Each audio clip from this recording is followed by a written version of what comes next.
Straight of Hormuz के बंद होने के बाद अब ईरान ने संकेत दिया कि अगर युद्ध जारी रहा तो बाब अल मंदेब से गुजरने वाले जहाजों का रास्ता रोक सकता है। ईरान तेल सप्लाई के एक और अहम रास्ते को बंद करने पर कर रहा है विचार।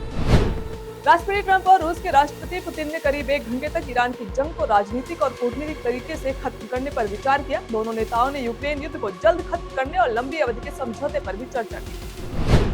राष्ट्रपति डोनाल्ड ट्रंप ने कहा कि अगर ईरान होर्मुज स्ट्रेट में तेल की आवाजाही रोकेगा तो अमेरिका सख्त जवाब देगा। ट्रंप ने चेतावनी दी कि अगर तेल का रास्ता रोका गया तो अमेरिका अब तक के हमलों से 20 गुना बड़ा हमला करेगा।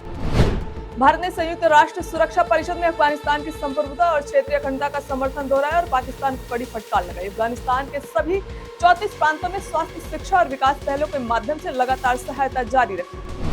भारत में यूएई के पहले राजदूत हुसैन हसन मिर्जा ने कहा कि उनका देश किसी भी पक्ष के हमलों में शामिल नहीं होगा और अपने पक्ष को अड्डा नहीं बनने देगा। मिर्जा ने कहा कि प्रधानमंत्री मोदी का एक फोन कॉल ईरान और इजरायल के बीच चल रहे युद्ध को खत्म कर सकता है। राष्ट्रीय स्वतंत्र पार्टी ने रवि लामिछाने और बालेन शाह की लीडरशिप में पूर्व प्रधानमंत्री केपी शर्मा ओली और प्रचंड को चुनाव में बुरी तरह हराया। चुनाव परिणाम के बाद प्रधानमंत्री नरेंद्र मोदी ने दोनों नेताओं से फोन पर बात कर जीत की बधाई दी। मध्यपूर्व में तनाव के चलते लंदन से मुंबई आ रही इंडिगो की उड़ान 632 को रास्ते में डाइवर्ट कर काहिरा एयरपोर्ट पर उतारना पड़ा। भारतीय यात्री एयरपोर्ट परिसर में फंसे रहे, जिनमें छोटे बच्चे और बुजुर्ग भी शामिल थे। दक्षिण अफ्रीका के उद्योग मंत्री जुको गोडलिम्पिक ने कहा कि भारत अब सिर्फ मौजूदा व्यवस्था पर नहीं चलेगा बल्कि नई वैश्विक व्यवस्था का सह निर्माता बनेगा। मंत्री ने कहा कि दोनों देश केवल व्यापारिक नहीं बल्कि वैश्विक आर्थिक सुधार में रणनीतिक साझेदार है और ग्लोबल साउथ के हितों का समर्थन करते हैं। तुर्की ने ईरान को चेताया कि अगर उनकी मिसाइलें आम लोगों के लिए खतरा बनती हैं तो वे कड़ी कार्रवाई करेंगे। ईरान की ओर से दागी गई मिसाइल को तुर्की ने भूमध्य सागर में सफलतापूर्वक नष्ट किया। ईरान इजरायल संघर्ष के चलते दिल्ली, मुंबई, बेंगलुरु और चंडीगढ़ समेत कई शहरों में गैस की आपूर्ति प्रभावित रही। कर्नाटक की राजधानी में कमर्शियल गैस सिलेंडर की कमी के कारण होटल एसोसिएशन ने कई होटल बंद करने का ऐलान किया। गुवाहाटी में विशाल युवा सम्मेलन, केंद्रीय गृह मंत्री अमित शाह मुख्य अतिथि होंगे, जबकि प्रधानमंत्री नरेंद्र मोदी 13 और 14 मार्च को असम दौरे पर विभिन्न सरकारी कार्यक्रमों में भाग लेंगे। इस सम्मेलन का मुख्य उद्देश्य युवाओं को सरकार की नीतियों और कार्यक्रमों से जोड़ना।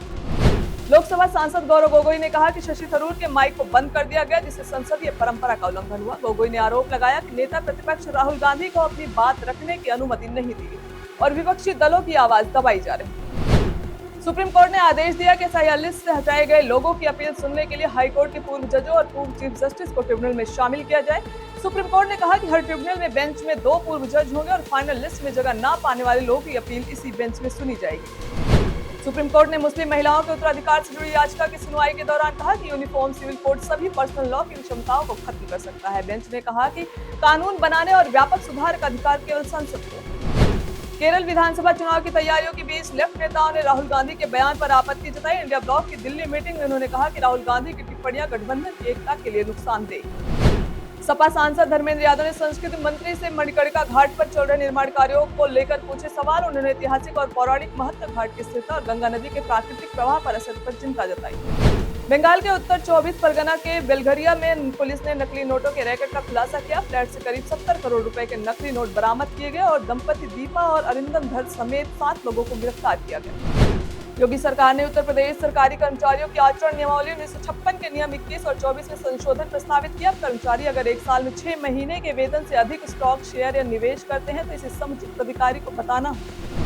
इटावा लायन सफारी पार्क में शेरनी नीरजा ने 4 स्वस्थ शावकों को जन्म दिया। सपा अध्यक्ष अखिलेश यादव ने सोशल मीडिया पर लिखा, शेरों को सोहर गाओ। उन्होंने लायन सफारी टीम की सराहना और शुभकामनाएं दी।